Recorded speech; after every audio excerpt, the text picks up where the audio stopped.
In the world of insurance, there are many things you may not know much about or have any idea about at all. With many different kinds of insurance policies, there are also many different types of insurance common practices, one of those being reinsurance. If you do not know what reinsurance is, that is what we are going to talk about in this video.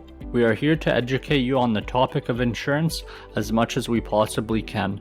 In this video, we will talk about what reinsurance is, how reinsurance works, the advantages of reinsurance, the different kinds of reinsurance, and finally, we will deconstruct reinsurance and break down all the different areas composed of reinsurance. Be sure to watch until the end of the video, because even if you understand all the areas of reinsurance but leave one part out, things will not end as well as you may hope for other parties involved as well as yourself. Reinsurance is also called insurance for insurers or stop-loss insurance. Reinsurance is when insurers transfer areas of their risk portfolios to different parties through some type of agreement to reduce the possibility of paying a large amount because of an insurance claim. The party that diversifies its insurance portfolio is known as the surrendering party.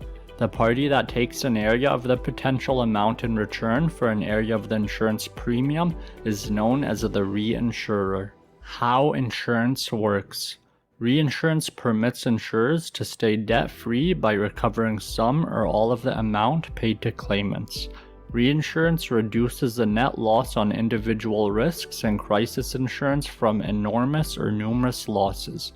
This method also gives surrendering organizations, those that look for reinsurance, the ability to build their underwriting capabilities regarding the number and size of risks. As per the Insurance Information Institute, Hurricane Andrew was the reason for $15.5 billion in damages in Florida back in 1992, and the reason why 7 US insurance companies collapsed. Advantages of reinsurance.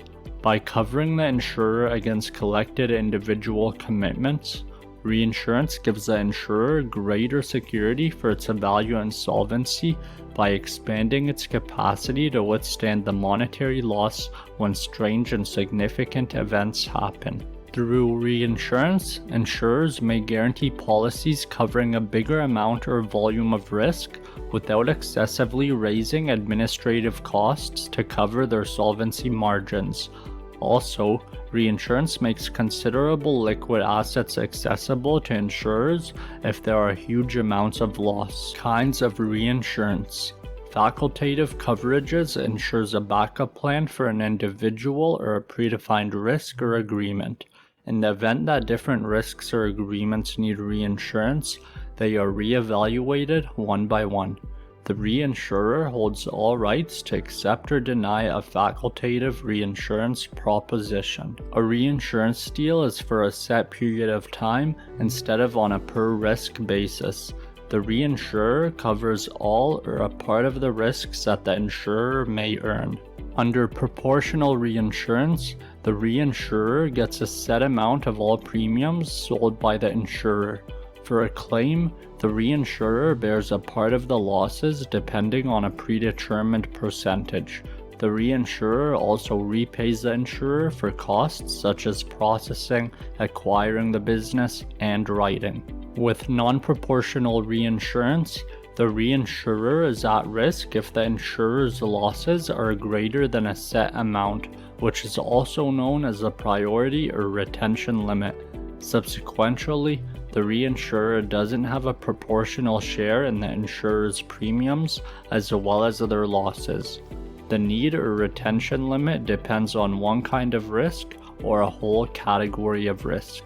Excess of loss reinsurance is a type of non-proportional coverage where the reinsurer would cover any losses more than the insurer's retained limit. This agreement is usually put in place for applied to disastrous events and covers the insurer either on a per-event basis or for the combined loss within a certain time period. Reinsurance Deconstructed. Under risk-attaching reinsurance, all claims during a certain period which are established are covered whether or not the losses occurred outside of the coverage period. No coverage is provided for claims that occurred outside of the coverage period, regardless of whether these losses happened during the time the agreement took place. And that is it for this video. We hope you learned something new from this video, and if you did, be sure to let us know down below in the comments. If you want to see more videos similar to this one, be sure to subscribe to the channel and hit the little bell to be notified when we upload a new video. Also, don't forget to hit the like button, as that will help us get our video into the algorithm and out to more people. Until next time, it's been Insurance Reassurance, and we'll see you soon.